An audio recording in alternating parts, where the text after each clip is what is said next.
بسم الله الرحمن الرحيم الحمد لله رب العالمين الصلاة والسلام على رسول الله صلى الله عليه وسلم كبراتنا كبران تملكاتوቻችን እንደምናላችሁልን የተከበረው ሰላምታችን ወደ እናንተ ይድረስ السلام عليكم ورحمة الله تعالى وبركاته የእናንተን ጥያቄዎች መልስ የምንሰጥበት እናንተም ለጥያቄዎቻችሁ መልስ የምታገኙበት የስአሉነክ የተሰኘው ፕሮግራማችን በሚንበር ቴሌቪዥን እነሆ ወደ እናንተ መድረሱን ጀመረ الله መልካም ፈቃዱ ሆኖ ከናንተ ጋር በመናደርገው ቆይታ እናንተ ሙቀት የምትገበዩበት እዚህም ደግሞ ሐቅ የሚነገርበት እንዲሆን አላህን እንለምነዋለን እንግዲህ ፕሮግራማችንን እየተከታተላችሁ ሐሳብ አስተያየትና ጥቆማችሁን ስለምትሰጡን እጅግ አድርገን እናመሰግናለን 9282 ላይ YSን በማስቀደም ልትልኩልን ትችላላችሁ እንደዚሁም በዋትስአፕ ወይም በቴሌግራም በድምጽና በጽሁፍ በ0948 992121 ላይ ልትልኩልን ትችላላችሁ በተጨማሪም ያለፉ የስአሉነክ ጥያቄና መልስ ፕሮግራሞቻችንን ወይም የፈትዋ ጥያቄዎቻችሁ መልስ ያገኛችሁበትን ፕሮግራሞች መከታተል ከፈለጋችሁ በፌስቡክ አድራሻዎቻችን በዩቲዩብ በቲክቶክ በኢንስታግራም እንደዚሁም በቴሌግራም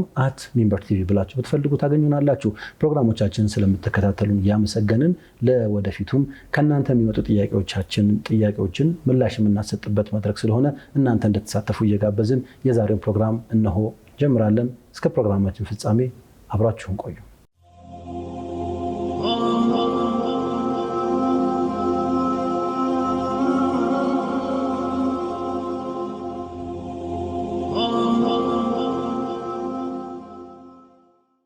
የተወደዳችሁ ተመልካቾቻችን የስአሉነክን በመከታተል ላይ የምትገኙ ፕሮግራማችንን ስለምትከታተሉ እጅግ አድርገን እናመሰግናለን ሚንበር ቲቪ ሁለንተናዊ ከፍታን እንግዲህ እንድናረጋግጥ መሰል በእውቀት ላይ የተመሰረቱ ፕሮግራሞችን ለእናንተ ያደርሳል እንደስከዛሬው ሁሉ እንግዲህ ዛሬም የእናንተኑ ጥያቄና ከጊዜው ጋር የተገናኙ ሐሳቦችን የምናንሸራሽርባቸውን ሐሳቦች ይዘን ብቅ ብለናል ከሸኻችን ጋር ሼኽ አህመድ አወሉ እስከ ፕሮግራማችን ፍጻሜ አብረውን የሚቆዩ ነው የሚሆነው እናንተም እንግዲህ ለሼኽ ያላችሁን ጥያቄ በተለመዱ አድራሻዎቻችን ልታደርሱ ትችላላችሁ እንደ ማስታወሻ ወይም እንደ ማሳሰቢያ ለእናንተ የምናቀርበው ነገር ጥያቄዎቻችሁን ስትልኩ በተቻለ መጠን አጠር አድርጋችሁ እና ቱ ዘ ፖይንት ወይም መልእክቱን ቀጥታ ወደ ጥያቄው ብትገቡ እጅግ በጣም ይጠቅመናል ምክንያቱም ጥያቄዎቻችሁን ለመረዳት በጣም ብዙ ጊዜ መፍጀት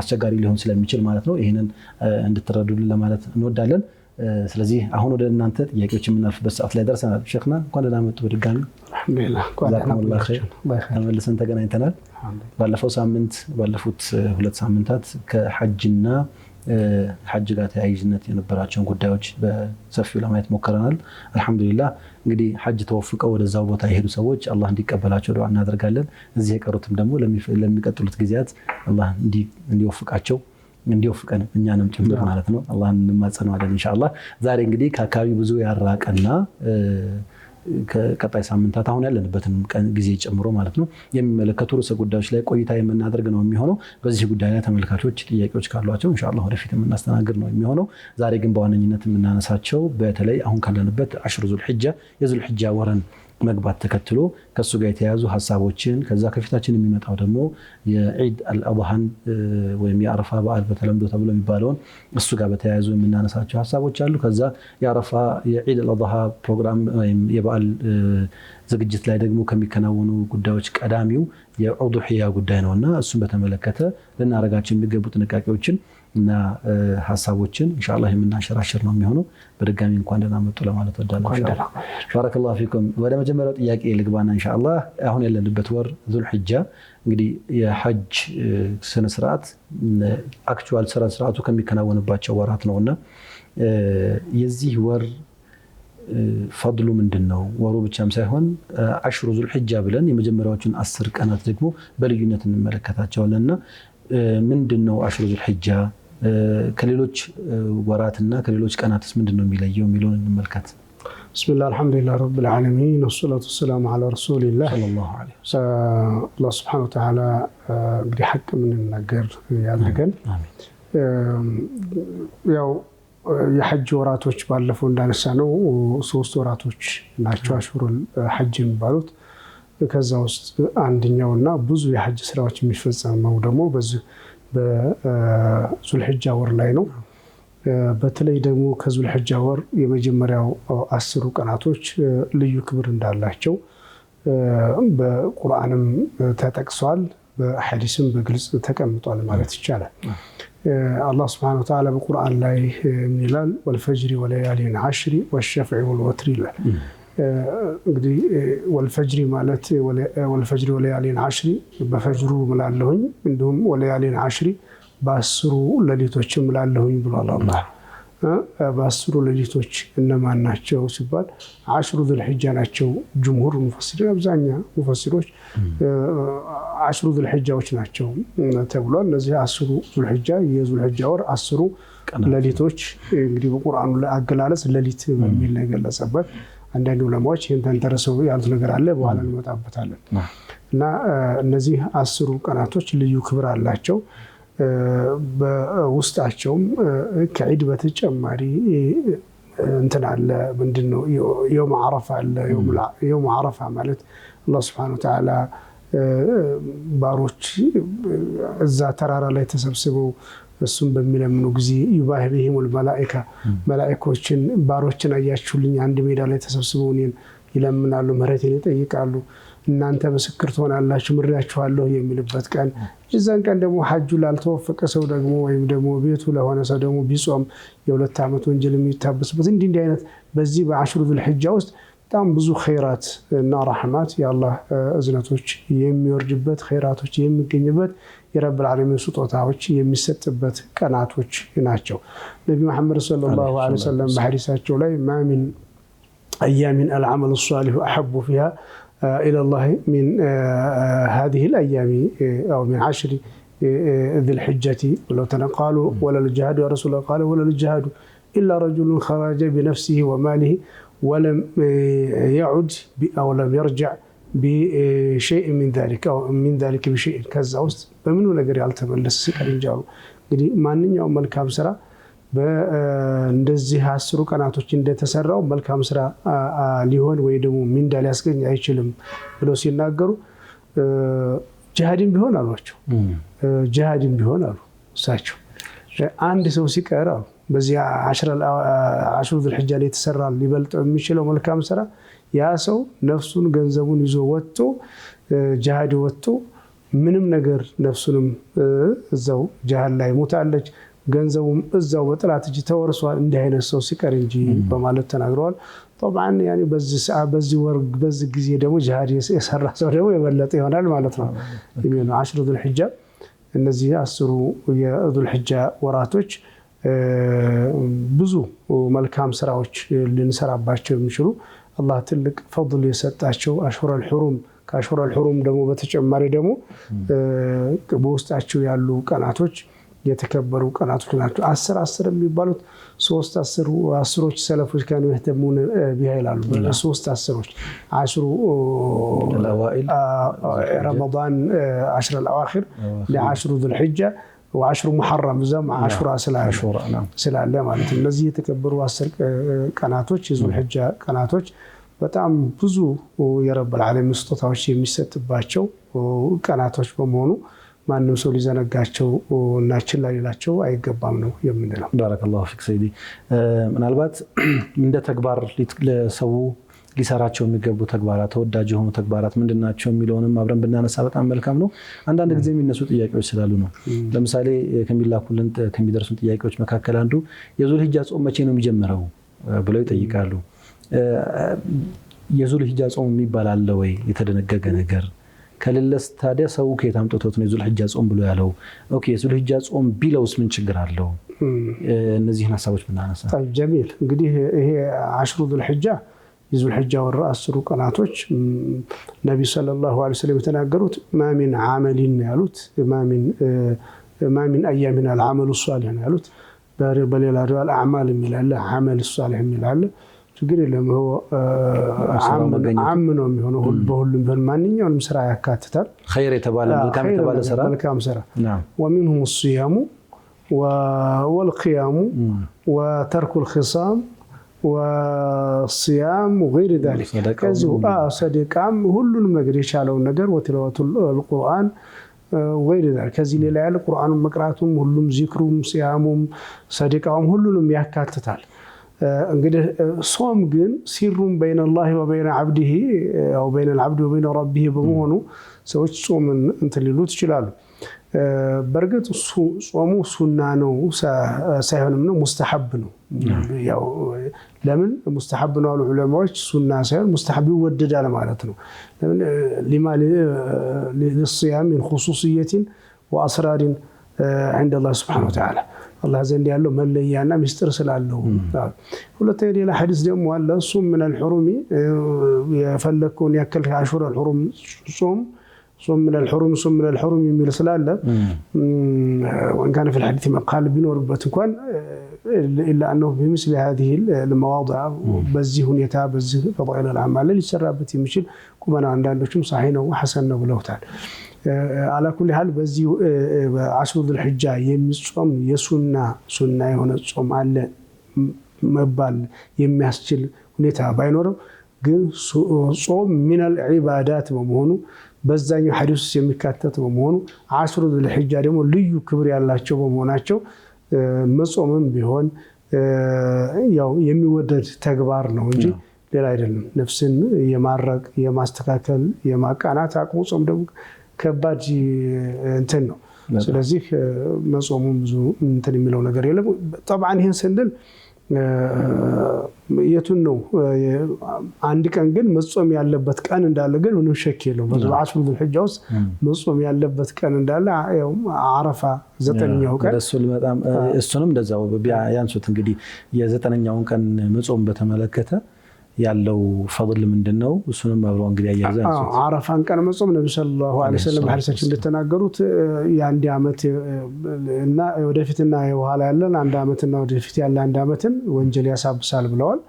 ስለዚህ እዚህ አሽሁር الحجة ውስጥ የሚገቡ ቀን ነው። ስለዚህ አሽሁር الحجة መጾም ቢድዓ ነው ሊያስብል የሚያስብል አይደለም። አሽሁር الحجة ግን አንድ ሰው ነፍሱ ወደ አላህ በምትቀርብበት ጊዜ የተሻለ ነፍሱ እንደ ዒባዳ ገር በሚሆንባት ነሽጥ በሚሆንባት ጊዜ ዒባዳን በደንብ መስራት በዚህ በ10 ቀን ደግሞ የተሻለ ወደ አላህ የመቃረቡ ምንም ብዙ ነገር ይኖራልና መስራቱ ይወደዳል። ስለዚህ እዛውስ አረፋ ቀን አለ። አረፋን መጾም የሁለት ዓመት ወንጀልን የሚያሳብስ ቀን ነው። በእነዚህ ቀናቶች እኔ እንደው ማንኛውም ሰው ማሳለፍ ያለበት የዒባዳ ፕሮግራም አውጥቶ ጀድወል አስቀምጦ ቁርአን አንዴ ختማለሁ የውምየን እንደዚህ ሰራለሁ እንደዚህ አዝካራለሁ በዚህ ቀናቶች ውስጥ ቢያንስ ኢስኒን ኸሚስ ለመጾም እክራለሁ በዚህ እንደዚህ ማለት ዱዓ አድርጋለሁ ኢስቲግፋር አድርጋለሁ ሶላት አለ ነብዩ ሰለላሁ ዐለይሂ ወሰለም አወርዳለሁ። በቃ እነዚህ መዋሲም ናቸው መዋሲም ጧዓ ወልዒባዳት ናቸውና አላህም ደግሞ ለየት አድርጎ እንደዛ ወለያሊን አሽሪ ብሎ ማለቱ ልዩ ክብር እንደሰጠ ያመለክታል። በዚህ ላይ አንዳንድ ዑለማዎች አሽሁር الحجة ቀናቶቹ ምናልባት ከረመዳን ላይ ይበልጡ ይችላሉ፣ ሌሊቶቹ ግን ከአሽሩ الأواخر ሊበልጡ ይችላሉ የሚል ሐሳብ የወሰዱ ዓሊሞች አሉ። بعض الفقهاء በተቃራኒ ማለት ነው። ሌሊቱ የረመዳን ቀኑ ደግሞ የዙል ሒጃ ማለት ነው። ሌሊቱ ደግሞ የዙል ሒጃ ማለት ነው። ወይም ቀኑ ሌሊቱ ማለት ነው። ሌሊቱ የረመዳን ቀኑ ደግሞ የዙል ሒጃ ማለት ነው። እንደዛ አይነት ያሉ አሉ። አላ ኩል ሐል ብቻ እነዚህ መዋሲሞች ናቸው። መዋሲሞች ማለት የሆነ አጋጣሚ በአመት በዘመን ዑደት ውስጥ የሚፈጠሩ አጋጣሚዎች ናቸው። ወለቢው መንተሂዙ ወልመዋሲም ወልፈረስ ነው ብለህ ሰው ደግሞ አጋጣሚዎችን እንደ አይነት ሁኔታዎችን የሚጠቀም ሰው ነውና እኛው ወደ ሌላ ጭቅጭቅም ውስጥ የሚያስገቡ ሳይሆኑ የአላህ ረህመት የሚሰጥበት የአላህ መግፊራ የሚገኝበት ብዙ ኸይራት ውስጥ ያለበት ነው እንጠቀምበት የሚለው ላይ ትኩረት ልንሰጥ ይገባል ነው። ባረከላሁ ፊክ። እንግዲህ ተመልካቾች እንደ አደመጣችሁት ነው በዋነኝነት አሁን ያለንበት ወቅት አሽሁር الحجة አላህ ዘንድ ትልቅ ዋጋ ያለው ቀን እንደሆነ በሐዲስም በቁርአንም የተመላከተ ነው። በተለይ ደግሞ ዘጠነኛው ቀን ልዩ ትኩረት ተሰጥቶታል። የቱከፍሩ ሰነተ التي قبلها ሰነተ التي بعدها ከሳ በፊት ያለውንና ከሳ በኋላ ያለውን ከዛች ከጾምንባት ቀን ማለት ነው ወንጀል ታስመርልናለች ተብሏልና ይሄንን እድል አለማሳለፍ ከሁላችንም የሚጠበቅ ነው። ከዛ ደግሞ ዘጠነኛው ቀን እስኪደርስ ድረስ ባለው ደግሞ ጾምን ጨምሮ ሌሎችንም ዒባዳዎች በማድረግ ልንበረታ ይገባል። ልክ ነው። ለጾም የተለየ የሆነ የወረደለት ነገር የለም። ስለዚህ ምናልባት ስንጠያየቅ አንዳንድ ጊዜ የዙልሂጃ ጾም መቼ ይገባል እንደምንለው ሁሉ የዙልሂጃ ቲላዋ መቼ ይገባል ብለን እንደማንጠይቀው ማለት ነው። ይህንን ሁሉንም የዒባዳ አይነቶች አቅም በፈቀደ ፕሮግራም አድርገን እንድንተገብራቸው እንግዲህ ከሼኻችንም ተቀብለናል ማለት ነው። ጀዛኩሙላሁ ኸይር። ምናልባት ሌላው እዚህ ጋር የተጠየቀው ጥያቄ የ9ኛው ቀን ጾም እና ቀዳ ያለበት ሰው ጾም ቢገጥም ሁለቱን በአንድ ነይቶ መጾም ይቻላል ወይ? 9ኛው ቀን ጾምን እዚህ ጋር ተቀምጧል። ከዛ ደግሞ ቀዳ ያለበት ሰው አለ። ሁለቱን አንድ ላይ አዳብሎ መጾም የሁለቱንም አጅር ያስገኝለታል ወይ? እንግዲህ በኡሱል الفقህም ላይ ተሽሪክ ንያ የሚባል መስአላ አለ። እዛ አካል ነው ያን ማጋራት በአንድ ንያ ውስጥ ወይ ደግሞ ንያን የጋራ ማድረግ ለሁለት ተግባር ማለት ነው። ተሽሪክ ንያ ማለት ምንድነው? በአንድ ተግባር ውስጥ ለሁለት ንያ ለሁለት ተግባር ወይ አንድ ጾም ነው አንድ ቀን ነው የሚጾመው ሁለት ነገሮችን ባደ ላይ ማሰብ። ይሄ ዑለማዎች መካከል ፉቃዎች መካከል የኺላፍ መንስኤ ነው። ይቻላል አይቻልም? ለምሳሌ ሱናና ሱና ከሆነ ይቻላል። እንግዲህ ያው ይሄን የሚቻልበት ሁኔታ ይኖራል። ለምሳሌ የተህየተል መስጂድና ሱነተ የዙህር ቀብልያ ይመስል ወይ ተህየተል መስጂድና የዐስር ቀብልያ ይመስል እንዲህ የመሳሰሉ ማድረግ የሚቻልበት ሁኔታ ይኖራል። ላኪን ፈርድና ወይም ረመዳን ውስጥ ቀዳንና ረመዳን መለየት አይቻልም። የሱብሂ ሱናና የሱብሂ ሶላትን ባንድ ለመለየት አይቻልም። ቀዷ እናንተንስ የሆነ እንደሆነሳ ሱና የሆነ እንደሆነሳ ለምሳሌ ሸዋል ለሚጾም ሰው ቀዷም ያለበት ሰው በአንድ ላይ መጾም ይቻላል ወይ የሚል የሻፊዒ መዝሀብ ይቻላል ነው የሚሉት። ኢማም ሻፊዒ ይቻላል። ጉዳዩ ቀኑን በጾም ማሳለፍ ነው እንጂ የተፈለገው ከዛ የተለየ ነገር ስላልሆነ ሸዋልም ላይ ሆነ ወይ ደግሞ 9ኛው ቀን አረፋ ቀን ቀዷንም ሱናንም ነይቶ ቢውል አጅሩ ይገኝለታል። ለክ ፈርድ ሲሰግድ ተህየተል መስጂድ በዛ ሊካተት እንደሚችለው የሚል አቋም አላቸው። ሌሎች ደግሞ እንዴት ሊሆን ይችላል? አንድ ሰው ዙሁርን እና ሱናውን ወይ በአንድ ላይ ማድረግ እንደማይቻለው እዚህኛውም ላይ አይቻልም የሚል መከራከሪያ ያመጣሉ። እንደው አብዛኞቹ እንኳን ይበቃል ወደሚለው ያመዘኑ ቢሆንም ላኪን ግን ሚን ባቢል አውላ ወልኢህቲያጥ ለፈርድ ለቀዳው ሌላ ቀን ተለይቶ ያንን ቀን ደግሞ ለሱናው ለዚህኛው ዒባዳ ብቻ ማድረጉ አፍضልና ተመራጭ ነው ሊሆን የሚችለው خروج من الخلاف ማለት ነው። በሌሎች ምክንያቱ ቀዳ አልወደቀለትም አለበት ዋጅቡ ገና ነው ላውላ ያለበት ብለው ስለሚሉ ከዚህ ለመውጣት ሱናውን ብቻ ቢነይት ቀዳውን ደግሞ በሌላ ጊዜ ቢነይተው ይቻላል። እንደውም አንዳንድ ዑለማዎችማ እንደው በዛ ቀን ነዝርም ካለበት ቀዳውም ካለበት ማነው እንትኑንም ሁሉንም አንድ ላይ ሰብስበው ይጾሙ ያሉ አሉ። ግን ከኺላፉ ለመውጣት ሱናውን ብቻ መለየቱ አውላና ተመራጭ ነው ነው የምንለው። ባረከላሁ ፊክ። ተመልካቾች እንግዲህ እንደሰማችሁት ነው። ከምንም ነገር በላይ ከኺላፉ ለመውጣት ጥንቃቄ ለማድረግና ደግሞ ለዒባዳም ጥሩ እድል ለማግኘት ሁለት ጊዜ እንጾማለን። አሁን 9ኛውን ቀን ጾመናል።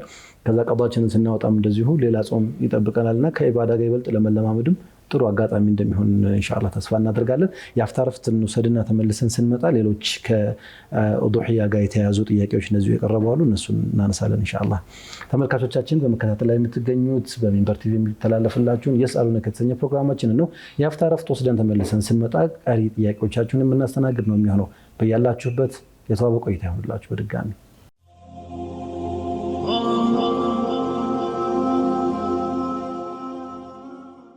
ክቡራትና ክቡራን ተመልካቾቻችን ተመልሰን ተገናኝተናል። በመከታተል ላይ የምትገኙት የስአሉነ ከተሰኘ ፕሮግራማችንን ነው በእናንተው ቴሌቪዥን በሚንበር ፕሮግራማችንን ስለምትከታተሉ እጅግ አድርገን እናመሰግናለን። አስተያየቶቻችሁን፣ ሀሳቦቻችሁን ማካፈል ማጋራት የምትፈልጉ ካላችሁ በአጭር የጽሁፍ መልእክት መላኪያ አማራጫችን YSን በማስቀደም 9282 ላይ ልትልኩልን ትችላላችሁ። እንደዚሁም በስልክ ቁጥር ደግሞ ቴክስት ማድረግ የሚቀላችሁ ወይም ደግሞ በቴሌግራም እና በዋትስአፕ መላክ የሚቀላችሁ ካላችሁ በ0948 992121 ላይ መልእክታችሁን ልታሰፍሩልን ትችላላችሁ። ጥያቄዎቻችሁን ወደ እናንተ መልሰን ምላሹን የምናቀርብ ነው የሚሆነው።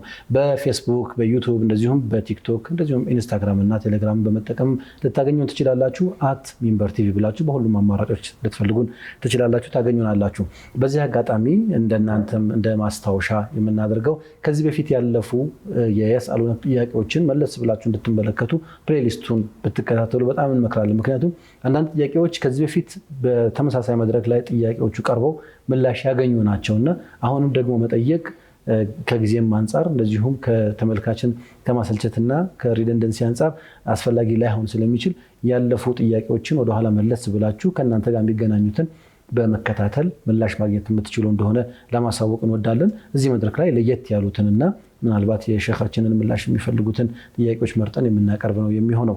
አሁን ዛሬ ወደ ተነሳንበት በተለይ ከአሽሩ ዙልሒጃ ከኡዱሒያና ከዓረፋ ከዒድ አልአድሃ ጋር በተያያዙ ጉዳዮች የምናነሳቸው ነጥቦች ጋር ቆይታ እናደርጋለን። አብራችሁን ቆዩ። ሼኽና ወደ ኡዱሒያ እንምጣ።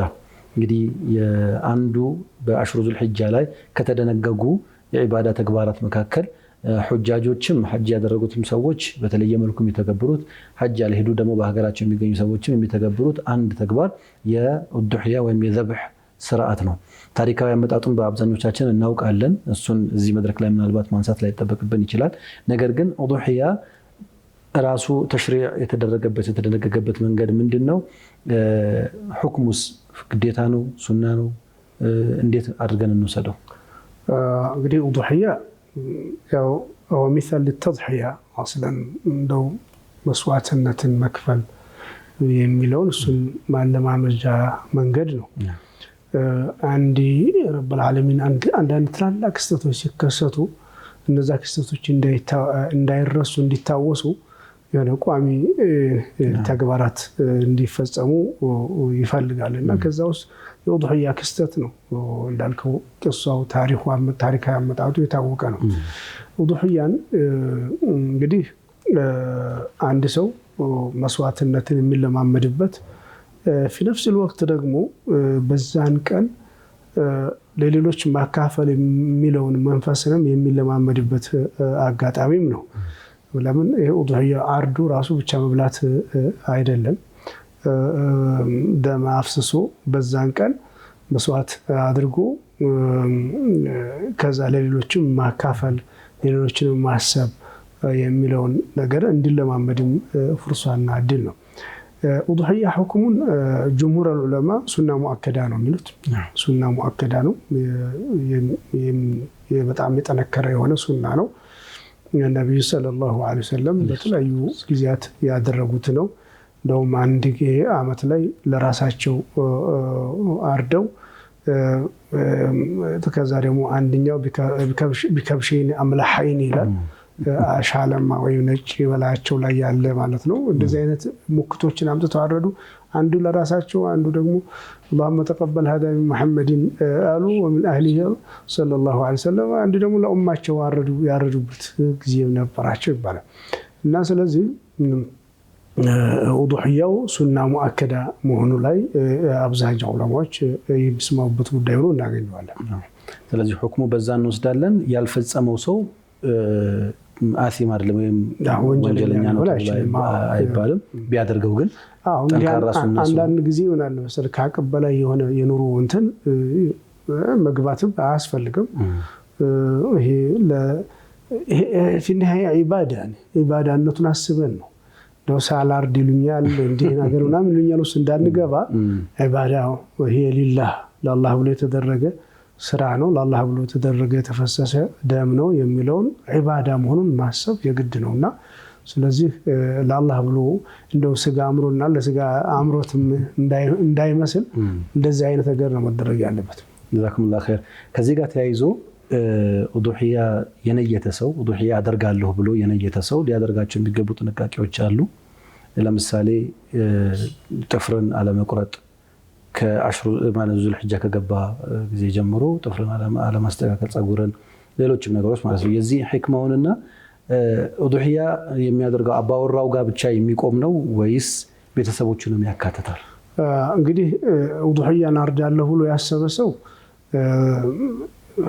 ሙህሪሙ እንደሚያደርገው ወይም ሐጅ ላይ እንዳለው ሰውዬ ጥፍሩን መቁረጥ ጸጉሩን መቁረጥ የመሳሰሉ ነገራቶችን ያው እነዚህ በዋናነት እነዚህ ሁለት ነገሮችን ይከልከል ያው እሱ ጋር በመሳሰል የሚል አለ በዚህም ላይ የመጣ صحيح የሆነ ሐዲስ አለ ሙስሊም ላይ የተዘገበ ሐዲስ አለ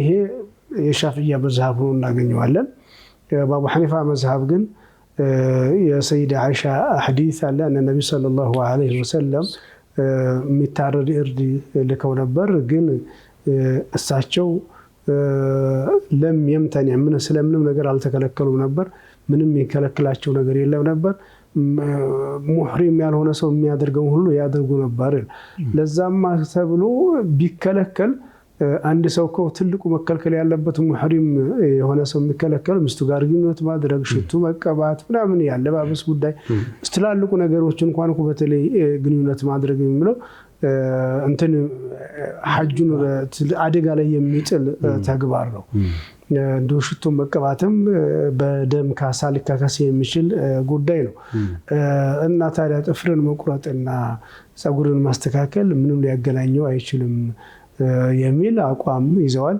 በሻፊዒ መዝሐብ ግን ጥፍርን መቁረጥን ለሚያርድ ሰው ለምንድን ነው ህክማው ሲሉ ይሄን ባሉት ሰዎች በሻፊዒያ መዝሐብ ከሐጀኛው ጋር ለመመሳሰል እንግዲህ ሐጀኛውን አህዋሉን ለማስተዋወስ ይሄው ጉስቁልናውን ለማስተዋወስ የተደረገገ ነው ይላል እና ታዲያ ይሄ ሰውዬ ከሚያርደው ሰውዬ ነው ወይስ በተሰው በሙሉ ነው እሱም ሁለት ቀውል አለ በተሰው በሙሉ ነው የሚሉ ለሞች አሉ አይ ግለሰቦች ነው አይ ኡድህያ ከነሱ ያሰቀጠላቸው ከሆነ እነሱም ቢሆን በተሰቦችም ቢሆን ይሄን ማድረግ የለባቸው ጥፍራቸው መቁረጥ ጸጉራቸው መላጨት አይገባቸውም ብለው ያሉም አሉ ይሄንንም የሚያመላክት አፈር የመጣ መረጃ ነገር አለ ስለዚህ እንደው ሙባህ ነው በሐነፊያዎች ሱና በሌሎች ሱና ነው ኺላፉ ሙባህ ነው ወይስ ሱና ነው በሚለው መሃል ላይ ያለ ነው ካሳ ወይም ቅጣት አለበት ማለት አይደለም ግን በሻፊዒዎች መዝሐብ ተከትሎ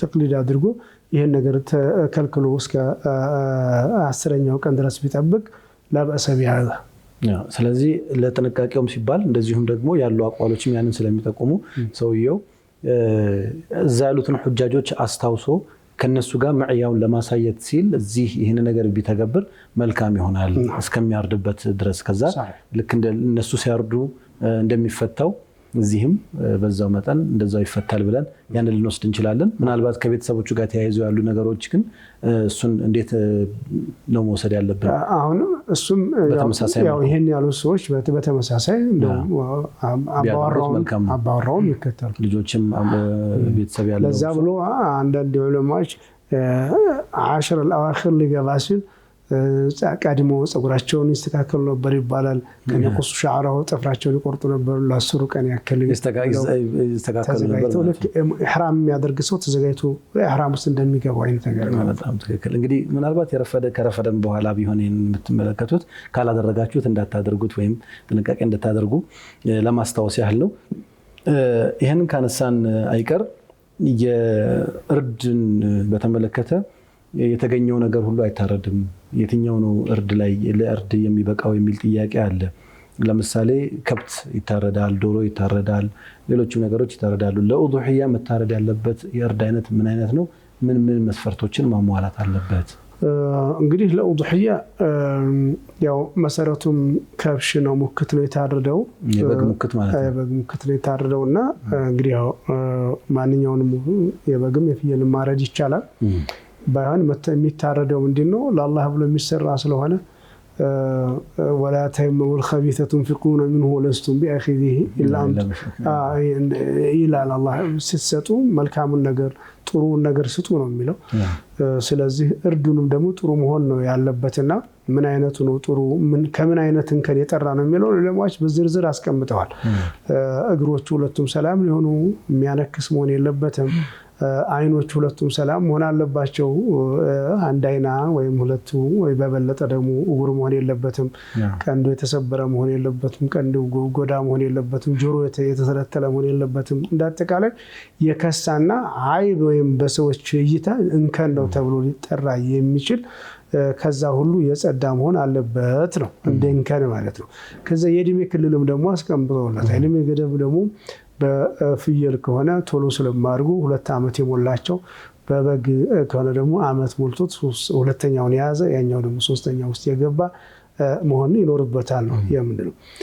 ይሄ ራሱን ችሎ ኡድህያ ለሚያደርግ ይህ ማለት ይሄን ይረድ ነው እንጂ የተባለው 2-3 አድርጎ ለሚስኪን ቢያከፋፈል እኮ ይችላል።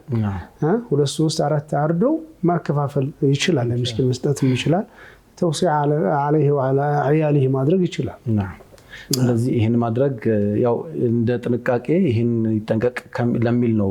ከዚህ ብቻ እንደው ዝቅተኛው መሟላት ያለበት መስፈርት ይህን ይመስላል ለማለት ያክል ነው እንጂ ግዴታ በዚህ ብቻ ይታጠራል። ከዚህ የተሻለ ማድረግም ይችላል ነው። ነብዩ ሰለላሁ ዐለይሂ ወሰለም ብዙ ግመሎችን ያረዱበት ብዙ እንትኖችን ያደረጉበት ቅድም እንዳነሳ ነው ሁኔታዎችን እናያለን ማለት ነው። አንዳንድ ዑለማዎችን ታሪክንም ኡመራዎችን ታሪክንም ስናይ እስከ 100 ግመል ድረስ በአንድ ቀን የሚያርዱበትና ለምስኪን የሚያከፋፍሉበት አጋጣሚ ወይም ክስተት ነበር።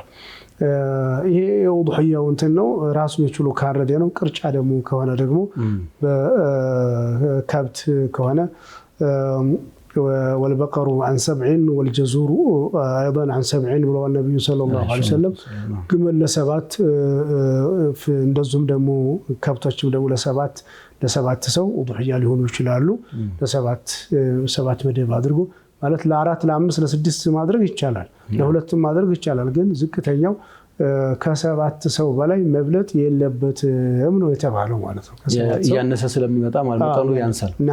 7 ማለት ግን 7 በቀጥታ ለ7ቱ ብቻ ነው ወይስ አንዳንድ ቦታ እንደሚደረገው ለ7 ሰው ከሆነ ቅርጫ የገባው ለ8 ይካፈልና 7ቱ የራሳቸውን ይወስዳሉ፣ አንደኛው ደግሞ ከእያንዳንዳቸው አንድ መደብ ደግሞ ወጥቶ እንደገና ለሚስኪን ይደረጋል የሚለው? አይ 7 ለ7 ይካፈሉና ከዛ ውስጥ እያንዳንዱ ከድርሻው ላይ 1/3ኛውን ለሚስኪን ይስጥ ነው የምትለው። እያንዳንዱ ራሱ ይስጥ ነው የምንለው።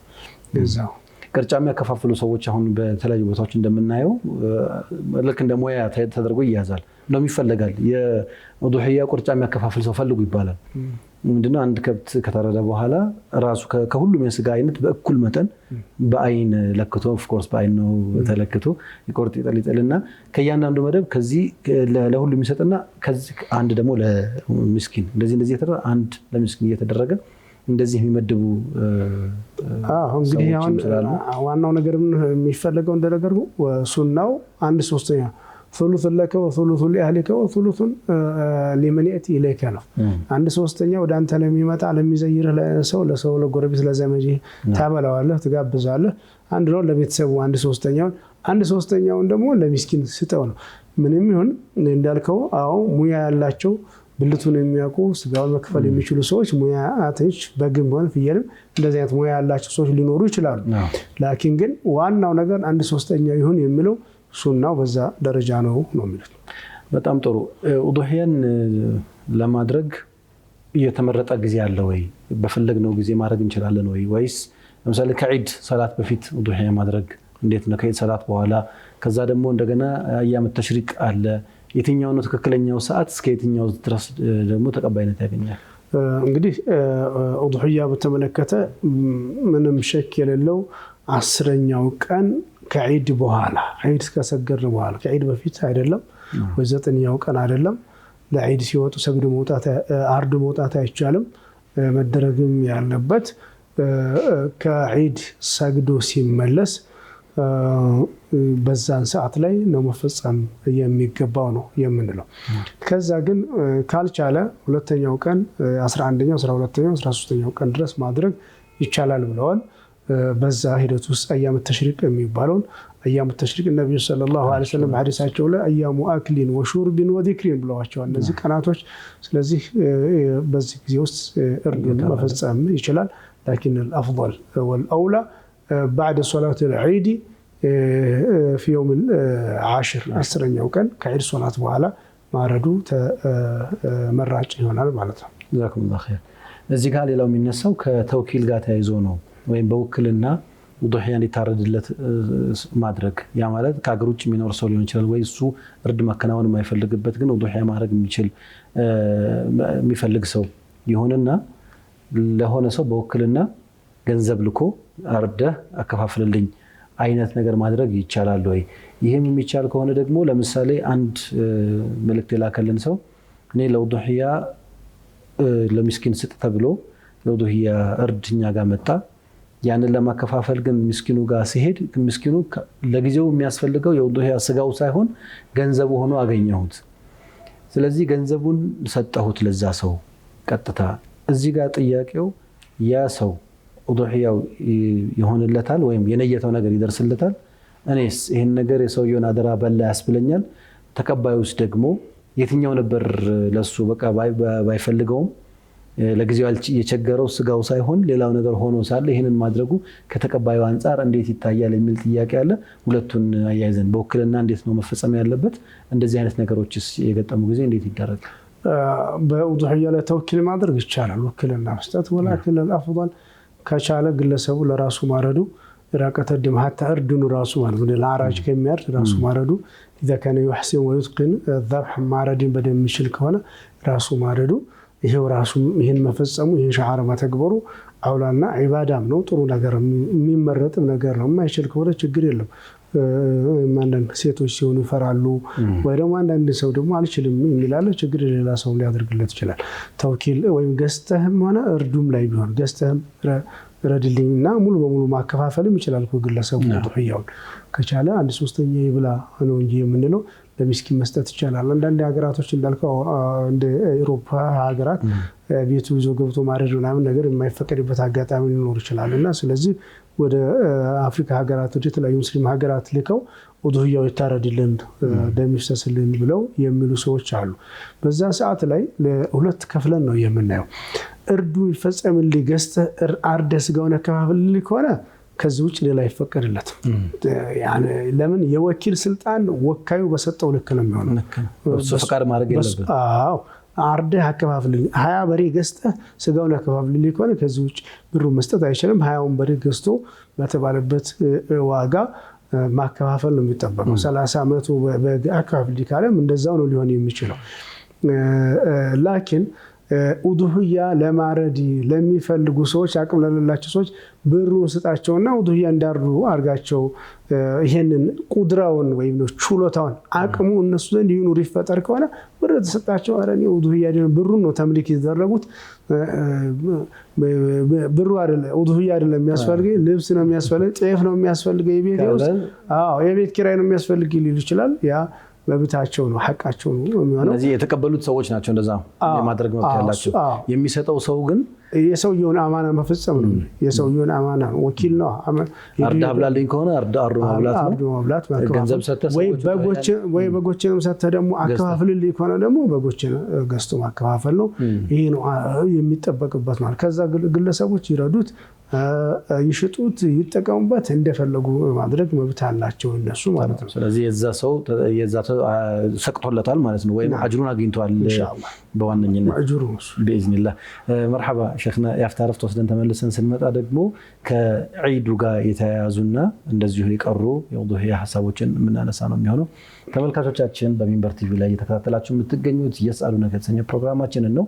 እንግዲህ ጥያቄዎቻችሁ እየተመለሱ ወይም ጠቅላላ መረጃ እያገኛችሁ እንደሆነ ተስፋ እናደርጋለን።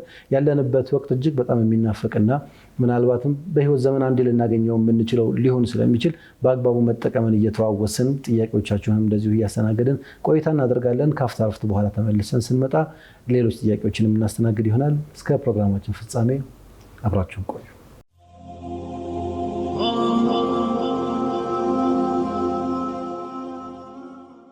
ክቡራትና ክቡራን ተመልካቾቻችን ተመልሰን መተናል። በመከታተል ላይ የምትገኙት የስአሉነ ከተሰኘ ፕሮግራማችን ነው። ጥያቄዎቻችሁ ምላሽ የሚያገኙበት መድረክ ነው።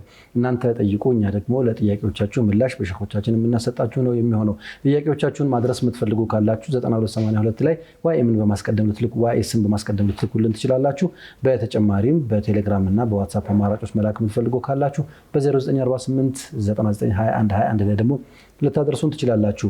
ያለፉ የየስአሉነክ ፕሮግራሞችን ደግሞ መከታተል የምትፈልጉ ካላችሁ በፌስቡክም በዩቲዩብም በቲክቶክም አማራጮች ልታገኙን ትችላላችሁ። በተለይ ዩቲዩብ ላይ ከገባችሁ የስአሉነክ ብላችሁ ሰርች ብታደርጉ ፕሌሊስት ውስጥ ተደራጅቶ ታገኙታላችሁ። ያለፉ ጊዜያት በሙሉ የተጠየቁ ጥያቄዎች፣ ምናልባት ደግማችሁ መጠየቅ የሌለባችሁን ጥያቄዎች እዛ ማግኘት የምትችሉ ስለሆነ እዛም ልትከታተሉን ትችላላችሁ። ሀሳብ አስተያየቶቻችሁንም እዛው ላይ ልታሰፍሩ ትችላላችሁ።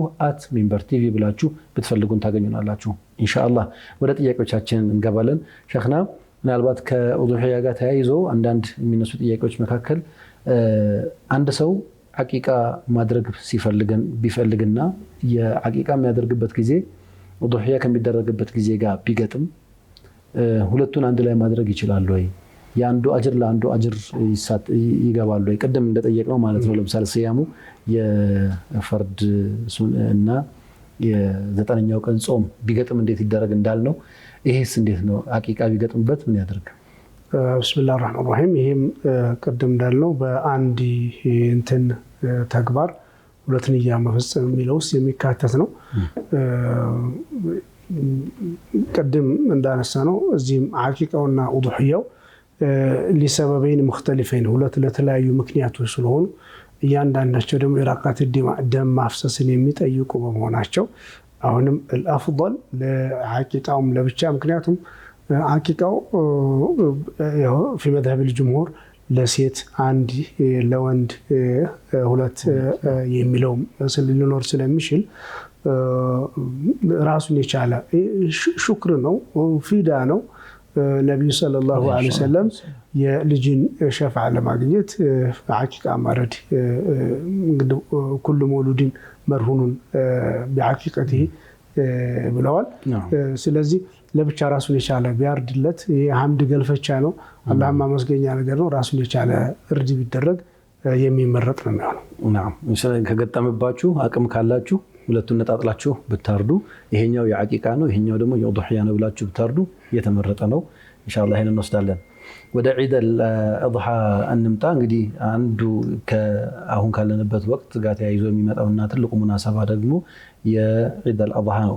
ዒድ አልአድሃ ከዒድ አልፍጥር ምንድነው የሚለየው የሚለውን በማንሳት እንጀምር። ዒድ አልአድሃ ከዒድ አልፍጥር የሚለየው ሁለታቸውም በአዳኢ ሩክን የሚከሰቱ ናቸው። ባይሆን የመጀመሪያው ረመዳን ቀጥሎ የሚመጣው ዒድ አልፍጥር የሚባለው አብዛኛው ሰው የሚፈጽመው የሚተገብረው ሩክን ከእስልምና ማዕዘን አንዱ የሆነው በብዙ ሰው ዘንድ የሚተገበር በብዙ ሰው አቅም ልክ የሆነ ከዛ ቀጥሎ የሚመጣ ሹክር ነው፣ ደስታ ነው። አልহামዱሊላህ እንኳን ረመዳን ያጾምከን እዚህ ያደረስከኝ የሚል ሹክር ነገር ነው። ኢባዳን በኢባዳ መደምደም ዒዱ ራሱ ኢባዳ ነው፣ ሹክርም ደስታም ነው፣ ፈራህም ነው። እሱ ነው። ይሄኛው ደግሞ የሐጅን ከተተገበረ በኋላ የሚመጣ ነው። ላኪን ይሄ ዒድ አልፍጥር ከዒድ አልአድሃ የሚለያቸው የሁላቸውም የራሳቸው መለያ የምንለው ነገር አለ። ዒድ አልፍጥር ላይ ኡዱሂያ የለም፣ እዛ ላይ ሰደቀት አልፍጥር ነው ያለው። ተክቢሩን በተመለከተ ከዒዱ ሶላት በኋላ ተክቢር የለም፣ አብቅቷል። ዒድ አልፍጥር ላይ ሶላት ስገድ እዛ በኋላ አበቃ። ከዛ ሁለተኛው ቀን ሶስተኛው ቀን ሸዋል ጾም ይቻላል። ይሄኛው ስንመጣ ግን የዛለታ ዒዱ ለታ ከመጀመሪያ ዒድ አልፍጥር ላይ አሁን በተጨማሪ ወደ መስገጃ ቦታ ሳንወጣ ወደ ዒድ ቦታ ሳንወጣ በልተን መውጣት የሚወደድ ነው፣ ሱና ነው። ዒድ አልአድሃ ላይ ስንመጣ ግን ሳንበላ ወደ ዒድ ቦታ መሄዱ ይመረጣል፣ ሱና ነው፣ እሱ ይወደዳል።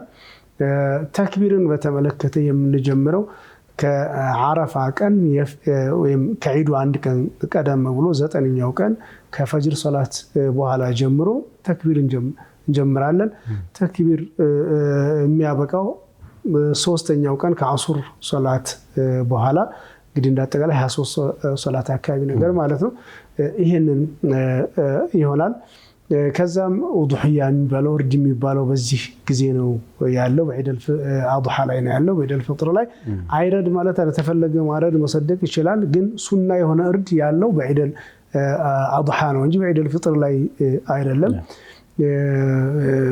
ተክቢራው አሁንም እንደቀጠለ የሚቀጥልበት ሁኔታ ነው የሚኖረው። በዚህኛው ጊዜ ለሚስኪኖች የሚሰጠው ከኡዱህያው ላይ ነው ስጋ ነው የሚሰጠው مصريዎች ምን ይሉት መሰለኝ ዒድ አልአድሃን ዒድ የስጋው ዒድ اللحم ይሉታል የስጋው ዒድ ለኛው የጥራጥሬው ነው ዒድ الملابس ደስታ ብቻ ነው ሌላው እስኪኛው ላይ እንደዛ ይላል እና የሚለያቸው ብዙ ነገሮች አሉ ግን የሚያገናኛቸው አንድ ነገራቶች አሉ በዚህ ጊዜ ውስጥ الحقيقه እንግዲህ ያው رب العالمين ቀናቶችን ሁሉ ያው ايام معلومات እና ايام معدودات ብሎ እንግዲህ ጠርቷቸዋል ايام معدودات ايام التشريق ናቸው ايام معلومات የሚባሉ ደግሞ 10 ذو الحجه ናቸው እነዚሁ ዒዱ ሰሞን ላይና ከዒዱ በፊት የነበሩት ቀናቶች ግን እንደው የተከበሩ ልቅና ያላቸው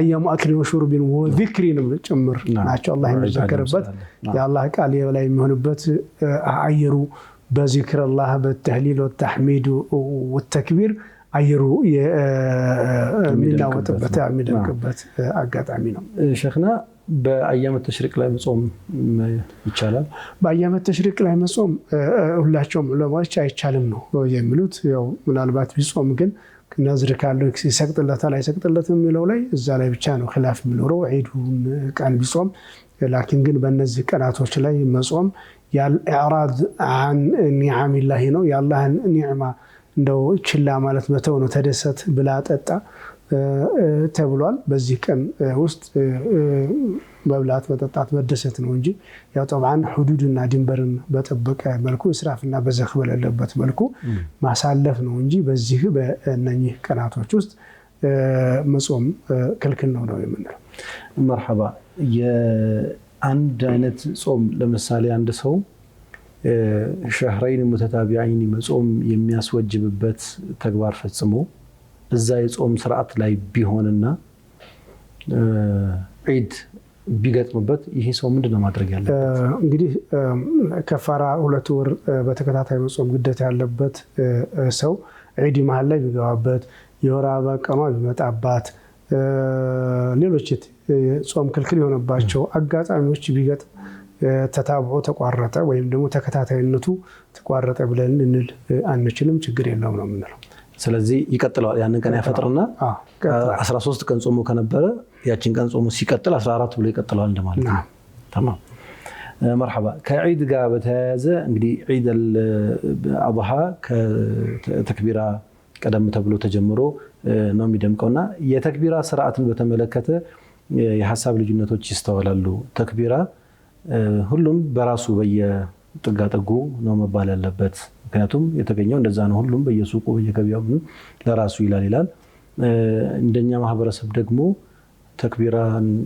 አዳ እንዴት መደረግ እንዳለበትም ስለማያውቅ አንድ ኢማም ይኖራል እሱ የመጀመሪያውን የተክቢር እንትኑን ሲያወጣ ሌላው ሰው ተከትሎት በጀማዓ ይላል እዚህ ቦታ ላይ በተለይ የሰላት በሚወጣበት ጊዜ ግብግቦች ይታያሉ በጋራ ማለት ልክ አይደለም ይሄ ያልተገኘ ነው ሁሉም በራሱ በየራሱ ይበል hatta በየራሱ ብሎ ከገጠመ ራሱ ይختلف አንደኛው ዘጌት አንደኛው ቀደም ይበል እንትኑን ለማግኘት እስከሚል ድረስ አለ በተቃራኒው ደግሞ አይደለም ሌላችን ኢባዳዎች እንደምናደርገው ይሄኛውንም በጋራ አንድ ሰው እየመራ ሌላ ሰው እየተከተለ ብናደርገው ችግር የለም የሚል አለ የተክቢራተል ኢህራም የራሱ የተለየ ሲጋ አለው ተክቢራተል ዒድ ተክቢራተል ዒድን በተመለከተ وكانوا الناس يكبرون بتكبيره የሚል ሐዲስ አለ እንዳጠቃላይ እዚህ ላይ ذكر الجماعي الجماعه ذكرን በተመለከተ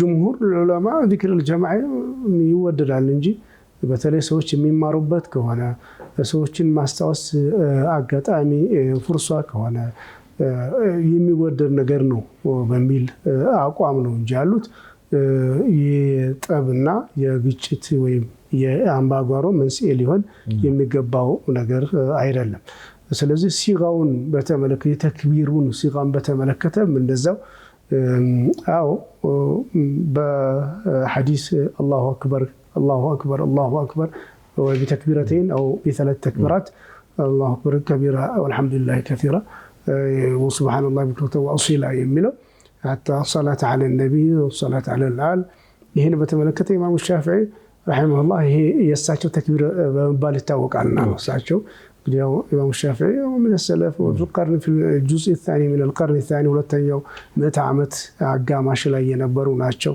ሁለተኛው አጋማሽ ላይ የነበሩ ሰው ናቸውና እሳቸው የደወኑት በእሳቸው ያስቀመጡት መሽሁር እሳቸው በእሳቸው በመባል ስለሚታወቅ ነው።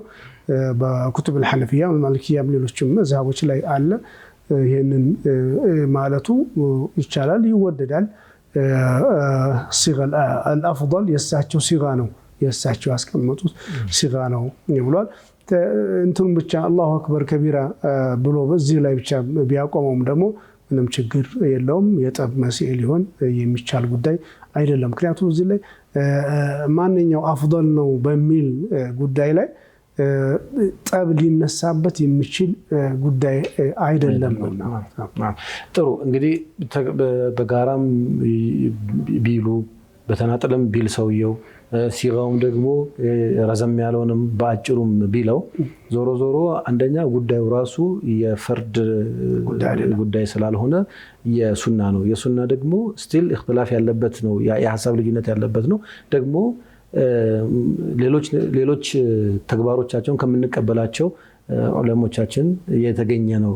ለምሳሌ ኢማም ሻፊዒ የተገኙ አፈጻጸሞችም ስላሉ ይሄ ለጸብ እና ለነትርክ አብዱላህ ኢብኑ ዑመር ሱቅ ላይ ገብተው ገበያ ውስጥ ገብተው እንግዲህ እንበልና በእኛ አጠራር ሰው ኹዳራ አትክልት ምናምን የሚሸጥበት ቦታ ላይ ሽንኩርት ገብተው እንበልና በዘመን እንግዲህ ተክቢራ ይላሉ። ፈካነ እነሱ ከብሩ ተክቢር ይበሳቸው ተክቢራን ተከተሉ ሰዎችም ደግሞ እንደዛው حتى ترتج السوق ይላል። ገበያው እንዳለ ይናጋል በድምጽ ይቀልጣል ይላል። እንደዚህ አይነት የመኑበት ሁኔታ አለ። ገጠመ አልገጠመ ለመخلፍ መቅሱድ ዓላማ አድርገህ እዙስ ሐረጁስ መግባት ራሱ መሰረት የሌለው ነገር ነው። ብቻ ይደላለሁ ይካር ጀህረ ማድረጉ ሱና ነው። ጀህረ ማድረጉ ጮሆ ማለቱ ሱና ነው ብለዋል አብዛኛው ዑለማዎች። መርሐባ ከዒድ ሰላት ጋር በተያያዘ ብዙ ጊዜ የሚዘነጋው የዒድ ሰላት ካለቀ በኋላ ነው ኹጥባ የሚኖረው የዒድ ሰላቶች ማለት ነው። ሌላው የጁምዓ ሰላት ኹጥባ የሚኖረው ከሰላቱ በፊት ነው። የዒድ ሰላት ደግሞ ከዛ በኋላ ነውና ብዙዎቻችን በተለያየ ምክንያት አንድም ድምጽ ባግባቡ ባለመሰማት የሚሰገድበት ቦታ ሌላም ጊዜ መንገድ ዘጋችሁ በሚል ሰው ወደ ቤቱ ለመሄድ በመጣደፍ በተለይ ዒድ አልአድሃ ላይ ደግሞ ሲሆን ኢሚዲየትሊ ወደ እርድ ስለሚኬድና ያ ነገር ስላለ ኹጥባውን ሳናዳምጥና ሳንከታተል ነው የምንሄደው። ይሄ የዒድ ሰላትን ፈድል ያሳጣናል ወይ የሚል ጥያቄ አለ። ያው ዒዱ ሶላቱ ለብቻ ሱና ነው። ኹጥባውን ማዳመጡ ደግሞ ለብቻ ራሱ የቻለ ሱና ነው። እንደ ጁምዓ ኹጥባ ግዴታ አይደለም ማዳመጡ። ኹጥባው ተወዳጅ ነው ማዳመጡም ተወዳጅ ነው። ያው ሁለት ኹጥባ መሆንም እንደዛው ሱና ነው። ሁለት ኹጥባ ነው የዒድ ኹጥባ መሆን ያለበት። ልክ እንደ ጁምዓ ኹጥባ በዛ መንገድ ማዳመጥ እኔ ግን ይመስለኛል የሰው የመቸኮል አይመስልም። ሰው እየሰለቸ ነው የሚቀመጥ ዒድ ቦታ ላይ የሚቀመጡ እንደው ቶሎ ተሰገደ ከተባለ ሰው ከተቀመጠ ከአንድ ሰዓት በኋላ ቀድሞ ይሄድ 2 ሰዓት ሊቀመጥ ይችላል። ቀድሞ ይሄድ ሰው ማለት ነው። ከዒድ በፊት ያለ ዝባዝንኬ የሚወራው ምኑ በጣም ብዙ ሰውን ይደክማል። ሰው እዛ መቀመጥም ራሱ ፀሐይም ከሆነ ፀሐዩ ያደክመዋል፣ በርድም ከሆነ ብርዱ። እሱ ቢስተካከል ሰው በተባለበት ሰዓት ላይ በቃ ቢሰገድ ሰው ኹጥባውን 15 ደቂቃ 20 ደቂቃ በቂ እኮ ነው። የዛ ጊዜ በቃ በዚህ በዒድ ላይ እኮ ይሄን ያክል ኹጥባ 15 ደቂቃ ኹጥባ ከደረገ 5 ደቂቃ 10 ደቂቃ ከደረገ ለዒድ ነው፣ መልእክት ነው፣ ፈራህ ነው፣ ደስታን ተክቢራን የዛን ሰዓት ላይ ሰዎች ልብ ውስጥ እንዲገባ ማድረግ ነው። የነቢዩን ሰለላሁ ዐለይሂ ወሰለም ሱና የነቢ ኢብራሂም አለይሂ ሰላም እንደዚሁ ሸዓርን አትርሱ ይሄን ቀን አዘመው ልቅናው መንገርና ሰዎች ውስጥ ይሄንን ሐሴት ደስታን ማጋባት ነውና ዒዱ መልእክቱ በዋናነት ይሄን የሚያተኩር ነውና ይበቃው ነበር። ግን ከዒድ በፊት የነበረው ብዙ ወሬ ሰው ይደክማል። ከዛ በኋላ እንዴት ይቀመጥ ቶሎ ይሮጣል፣ ቶሎ ሽልክ ለማለት ይፈልጋል።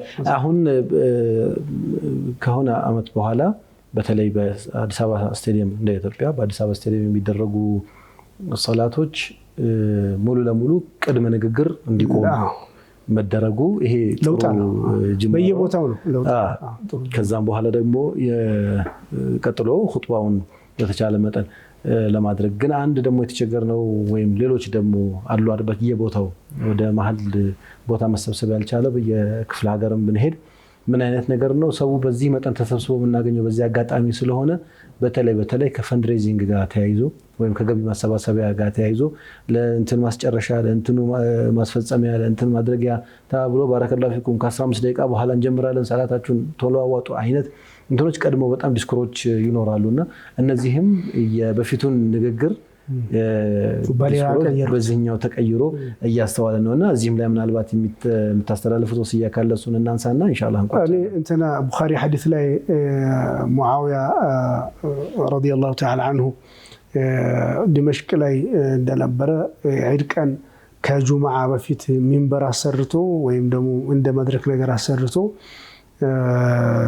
ከዒድ በፊት ሰው እየተበተነ ስላስቸግረው መልእክት አስተላልፋለሁ ብሎ ኹጥባ አድርጋለሁ ኹጥባ ማለት ነው መልእክት ማለት ነው ኹጥባ ሌላ አይደለም እኮ ያ ከበፊት ያለው ንግግር መልእክት ነው ኹጥባ ነው እንደዛ ነገር ነው ማለት ይቻላል ስለዚህ አንድ ሰሃቢ ከኋላ አገተተው هذه سنة لما يفعلها رسول الله أتفعلوا شيئا لما يفعله رسول الله أستاذ على سرة إنه مسترى أستاذ على درجة النجار متجبر وله قط طويل على كل حال وهو أول من فعل هذا من جمر يباله قدايو أهون مدرجم كاللبت كعيد بحالا كصلاة بحالا እንግዲህ ሰውን አስረህ አልረዛ ካልሰጠኝ አሰግድም ነገር እንዳይመስል ከዛ በኋላ ማድረግ ይችላል ይለየተሰውኮ በመንገዱም ላይ ምናምንም በዛው ሂደት ውስጥ ማድረግ የሚቻልበት አጋጣሚ ይኖራልና እኔ ሰውን በዚህ ባናሰለቸው ደግሞ ይሄ እየተለመደ የሚመጣ ነገር ቋሚ ልማድም ነገር ይሆናል እሱ ቋሚ ልማድ ደግሞ ከሆነ ደግሞ በጣም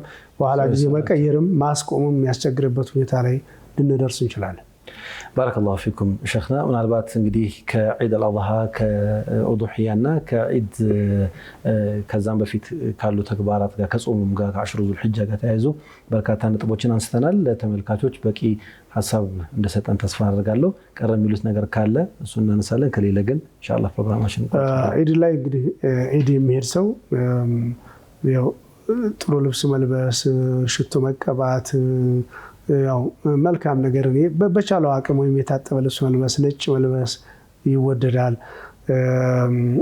ከዛ በተጨማሪ በእግሩ ቢሄድ ይወደዳል እንግዲህ ይወደዳል ነው ጋልቦ ቢሄድ ይችላል መንገዱን ቢያላይ ይወደዳል በዛን ቀን የሄደበትን መንገድ ከሚመለስበት መንገድ መቀየር አይዛ ሰዓት ላይ ምስኪኖችን መስጠት እንደው ይሄ እጅን ዘርጋ ሰደቃ ነገር ነው ማብዛት የሚወደድበት ቀን ነው ይሄንን አንርሳው ለማለት ነው ባረከላሁ ፊክ የሽቶ ሲነሳ ብዙ ጊዜ በጅምላ ስንናገር የወንዶቹን ነው የምንናገረውና አንድ ጊዜ ስለገጠመኝ ነው እንደዚሁ ሰምቻለሁ የዒድ ቀን ጁምዓ ቀን ሽቶ መቀባት ይፈቀዳል ተብሎ ሰምቻለሁ አለች አንዲት እህት ሽቶ ካልቀባችሁ አይቻልም በቀን ሰምቻለሁ ፈትዋ የሚሰጠው ሰው ወይ መልእክት የሚያስተላልፈው ሰው እንዲህ ሲል ተናግሬያለሁ ነጥሎ ስላልተናገረ ማለት ነው ያው የታወቀ ነገር ነው ምንጡ ቢአህሊሂ ነው ከሚስቱ ይቀባይ ዛን ቀን ይላል ያው እንግዲህ ሽቶ ተቀብታ የወጣች ሴት ዚና እንደሰራች ነው ብለው ነብዩ ሰለላሁ ዐለይሂ ወሰለም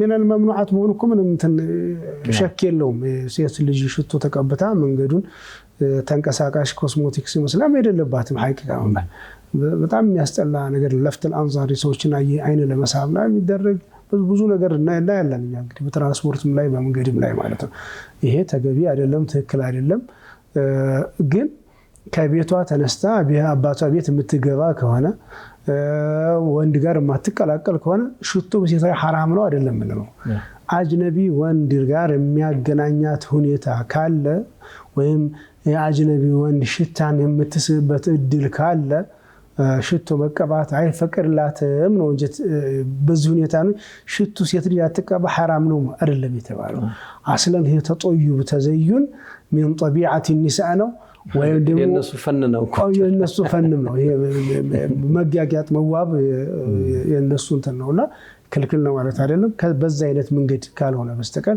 ግን ጎዳና ነው ጎዳና ብትሄድ ሴት አጅነቢ ጋራ የምትጋፋ የሆነ ሴት እኛ ኑሮ በእኛ ሀያት ላይ ያለች ሴት ሽቶ መቀባት በሷ ላይ ምንም ሸክ የለውም ክልክል ነው የሚሆንባት። ጀዛኩሙላህ ኸይር። ተመልካቾቻችን እንግዲህ ከዒድ አልአድሃ ከአሽሩ ዙልሒጃ እንደዚሁም ከኡዱሂያ ጋር በተያያዙ የተነሱ ሀሳቦች እንደጠቀሟችሁና ምናልባትም በርካታ ጥያቄዎቻችሁን እንደመለሱ ተስፋ እናደርጋለን። መሰል ተያያዥ ጥያቄዎች አሁንም ካሏችሁ በተለመዱ አድራሻዎቻችን ልታደርሱን ትችላላችሁ። የዛሬውን ቆይታችን ግን ከሼህ ጋር ያደረግነውን በዚሁ እንድንቋጭ እንገደዳለን፣ ሰዓት ስለገደበ ማለት ነው። ሼኽና ለነበሩት ጊዜ እጅግ አድርጌ አመሰግናለሁ። አላህ መልካም ጊዜ ደግሞ ወፍቆን በሚቀጥለው ስንገናኝ ሌሎች ጥያቄዎችን የምናስተናግድ ነው የሚሆነው። አብራችሁን ስለነበራችሁ እናመሰግናለን። ከመላው ስቱዲዮ ባለሙያዎችና ከስርጭት ክፍል አባላት ጋር በመሆን ስንብታችን በጋራ ነው የሚሆነው። ጀዛኩሙላህ ኸይር።